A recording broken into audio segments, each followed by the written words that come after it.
Nous devons étudier ici la position relative de deux courbes, CF et CG, telles que f de x est égal à x puissance 4 plus 8, g de x au carré plus 8, avec x appartenant à l'ensemble des réels. Alors pour étudier la position relative, je vais écrire f de x moins g de x. Et je vais étudier le signe de cette différence. Donc f de x, c'est x puissance 4 plus 8, moins, entre parenthèses, g de x carré plus 8. J'obtiens ici, en développant, x puissance 4 plus 8, moins x carré moins 8. Moins x carré moins 8. Je simplifie. Et il me reste, pour la différence f de x moins g de x carré puissance 4 moins x au carré. Je vais ici factoriser par x au carré.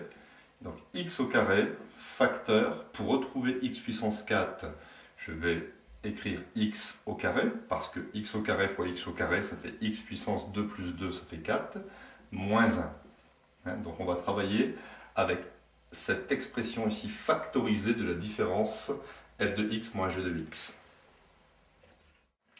Donc, on étudie le signe dans un tableau de signes. X variant entre moins l'infini et plus l'infini, d'après le domaine d'étude.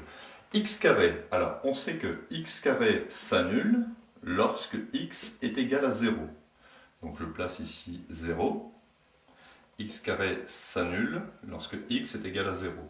Et f de x moins g de x s'annule aussi lorsque x est égal à 0. Car si je remplace ici x par 0, 0 carré ça fait 0, multiplié par une quantité ça fait 0, donc f de x moins g de x s'annule bien pour x égale à 0.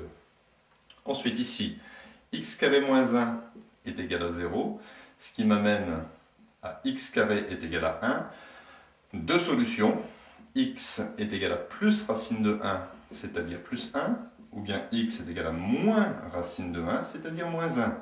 Donc ici, x carré moins 1, polynôme du second degré, s'annule lorsque x est égal à moins 1, ou lorsque x est égal à plus 1. Et donc, f de x moins g de x s'annule aussi en x égale moins 1, x égale plus 1. Je vais maintenant placer les signes. Je sais que x au carré est une expression toujours positive. Ici, x carré moins 1, on est dans le cadre où, en fait, on a obtenu deux solutions pour l'équation x carré moins 1 est égal à 0. Donc, on est dans le cadre du delta positif et on sait que entre les zéros, on va placer l'opposé du signe de a. Comme a, c'est le coefficient de x carré, c'est plus 1. Ici, il y a un plus 1. Donc, l'opposé d'un plus, c'est moins. Donc, par déduction, plus plus.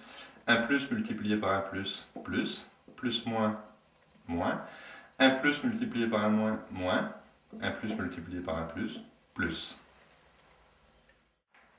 Nous allons pouvoir conclure, donc f de x moins g de x strictement supérieur à 0, ici et ici, donc c'est sur l'intervalle, ici moins l'infini, pas pris, moins 1, pas pris, union, union, ici, 1 plus l'infini. Union 1 plus l'infini. f de x moins g de x strictement négatif, ici. Donc sur l'intervalle, moins 1 pas pris, 0 pas pris. Union, ici 0, 1. Union 0, 1. Donc ici, tous les intervalles sont ouverts. Et f de x moins g de x est égal à 0 quand x est égal à moins 1, quand x est égal à 0, et quand x est égal à plus 1. Donc voilà ici la conclusion à donner. Donc cette conclusion permet ici de dire, pour la première ligne, f de x moins g de x strictement supérieur à 0, ce qui signifie que la courbe représentative de la fonction f est au-dessus de la courbe représentative de la fonction g. Ici, la courbe f est en dessous de la courbe g, et quand la différence des deux courbes est égale à 0, ça veut dire que la courbe CF, représentative de la fonction f, coupe la courbe représentative de la fonction g. On est ici au niveau du point d'intersection.